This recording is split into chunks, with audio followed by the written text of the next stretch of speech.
This channel does not promote any violent, harmful, or illegal activities. All content provided by this channel is meant for an educational purpose only. Top quality और consistent performance के लिए सिर्फ silver pump नाम याद रखना। এই মুহূর্তে একটি ব্রেকিং নিউজের দিকে নজর রাখবো। সিপিএম এর রাজ্য কমিটি থেকে বাদ পড়লেন সুশান্ত ঘোষ।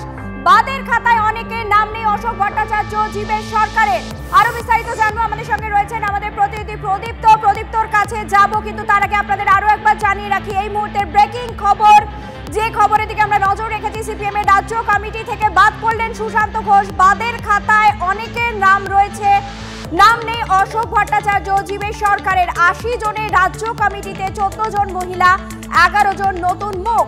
ফের সর্বসম্মতিক্রমে রাজ্য সম্পাদক হলেন মোহাম্মদ সেলিম। বয়সজনিত কারণে বাদ অমিয় পাত্র। এলেন ইন্দ্রজিৎ ঘোষ। রাজ্য কমিটিতে দক্ষিণ 24 পরগনা জেলা সম্পাদক রতন বাগচি, পশ্চিম মেদিনীপুরের জেলা সম্পাদক বিজয় পাল এবার নতুন অন্তর্ভুক্তি। সব মিলিয়ে সিপিএম এর রাজ্য কমিটিতে 11 জন নতুন মুখ। এই মুহূর্তে সব থেকে বড় খবর, ব্রেকিং নিউজ, যে খবরের দিকে আমরা নজর রেখেছি।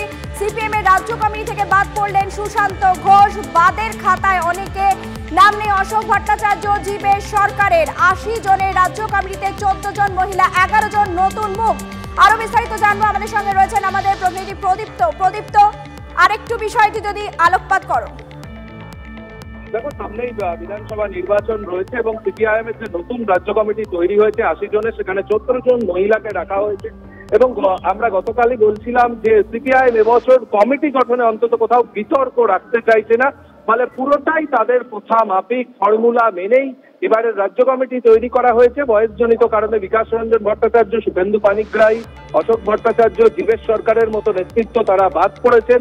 আর নতুন ইনক্লুশন হয়েছে, নতুন সংযোজন পশ্চিম মেদিনীপুরের জেলা সম্পাদক বিজয় পাল, দক্ষিণ 24 পরগনার জেলা সম্পাদক রতন বাগচি, কলকাতার সিটু নেতা ইন্দ্রজিৎ ঘোষের মতো নতুন কিছু মুখ আসলেও সেই অর্থে কোনো চমক নেই। তবে বারংবার আমরা দেখেছিলাম এই রাজ্য সম্মেলনের মঞ্চ থেকে, প্রকাশ কারাত থেকে মোহাম্মদ সেলিম, সকলেই তরুণ প্রজন্মের অন্তর্ভুক্তির কথা কিন্তু তারা বারংবার বলেছিলেন। কিন্তু নতুন করে কোনো তরুণ প্রজন্মের প্রতিনিধি এবারের যে 80 জনের কমিটি হয়েছে সেখানে এই ছাত্র ফ্রন্টের তরফে যারা রাজ্য সভাপতি রয়েছেন, এসএফআই এর রাজ্য সম্পাদক রয়েছেন, তাদের কাউকে রাখা হয়নি, বা যুব ফ্রন্ট থেকেও কিন্তু নতুন কাউকে আনা হয়নি। মীনাক্ষী মুখার্জি, ধ্রুবজ্যোতি সাহারা যেমন ছিলেন তেমনই আছেন। আর ছাত্র ফ্রন্ট থেকে যেমন ভাবে মহিত বিশ্বাস, সৃজন ভট্টাচার্যরা ছিলেন তেমনই রয়েছেন। অর্থাৎ সিপিআইএম এর এই রাজ্য কমিটির পর রাজনৈতিক মহলের চর্চা যে 2026 সালের বিধানসভা নির্বাচনের প্রস্তুতিতে যাতে কোথাও ঘাটতি না হয়, ফলে নতুন করে কোনো বিতর্ক তৈরি হলে সেটা নিয়ে সময় ব্যয় করতে হতো। সেই কারণে কোনো বিতর্ক এড়িয়েই এই 80 জনের রাজ্য কমিটি। চণ্ডীতলা থানার আইসিকে অপসারণের পর এবার সাসপেন্ড। বান্ধবীর সঙ্গে বচসার সময় নিজের হাতে গুলি পুলিশ অফিসারের। জয়ন্ত পালের বিরুদ্ধে তোলাবাজি সহ একাধিক অভিযোগ করেন খোদ শাসক দলেরই নেতা। পুলিশ অফিসারের বিরুদ্ধে বেআইনি আগ্নেয়াস্ত্র ব্যবহারের অভিযোগ ছিল, অবশেষে তাকে সাসপেন্ড করা হলো। জয়ন্ত পালের বিরুদ্ধে বিভাগীয় তদন্ত শুরু। চণ্ডীতলা থানার আইসিকে অপসারণের পর এবার সাসপেন্ড। বান্ধবীর সঙ্গে বচসার সময় নিজের হাতেই গুলি পুলিশ অফিসারের। জয়ন্ত পালের বিরুদ্ধে তোলাবাজি সহ একাধিক অভিযোগ করেন খোদ শাসক দলেরই নেতা। পুলিশ অফিসারের বিরুদ্ধে বেআইনি আগ্নেয়াস্ত্র ব্যবহারের অভিযোগ ছিল, অবশেষে তাকে সাসপেন্ড করা হলো।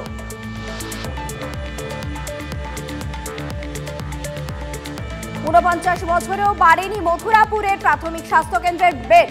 স্বাস্থ্য সচিবের রিপোর্টে বিরক্ত হাইকোর্ট। আমরা সচিবের হলফনামায় সন্তুষ্ট নই, দুঃখিত, মন্তব্য প্রধান বিচারপতি। মুখ্যমন্ত্রী গতকাল এত কিছু ঘোষণা করলেন, বেতন বাড়ানো হলো ডাক্তারদের, কিন্তু স্বাস্থ্য সচিবের হলফনামায় আদালত চিন্তিত, মন্তব্য প্রধান বিচারপতির। ওই স্বাস্থ্যকেন্দ্রের জন্য কি পদক্ষেপ? স্বাস্থ্য সচিবের রিপোর্ট তলব প্রধান বিচারপতির বেঞ্চের। এলাকার পরিবহন ব্যবস্থা নিয়েও ক্ষোভ প্রকাশ প্রধান বিচারপতির।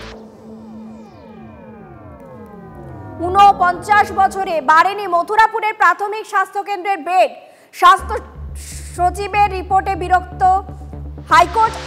আমরা সচিবের হলফনামায় সন্তুষ্ট নই, দুঃখিত, মন্তব্য করেন প্রধান বিচারপতি। মুখ্যমন্ত্রী গতকাল এত কিছু ঘোষণা করলেন, বেতন বাড়ানো হলো ডাক্তারদের, কিন্তু স্বাস্থ্য সচিবের হলফনামায় আদালত চিন্তিত বলে জানিয়েছেন। ওই স্বাস্থ্যকেন্দ্রের জন্য কি পদক্ষেপ? স্বাস্থ্য সচিবের রিপোর্ট তলব প্রধান বিচারপতির বেঞ্চের। এলাকার পরিবহন ব্যবস্থা নিয়েও ক্ষোভ প্রকাশ করেন প্রধান বিচারপতি।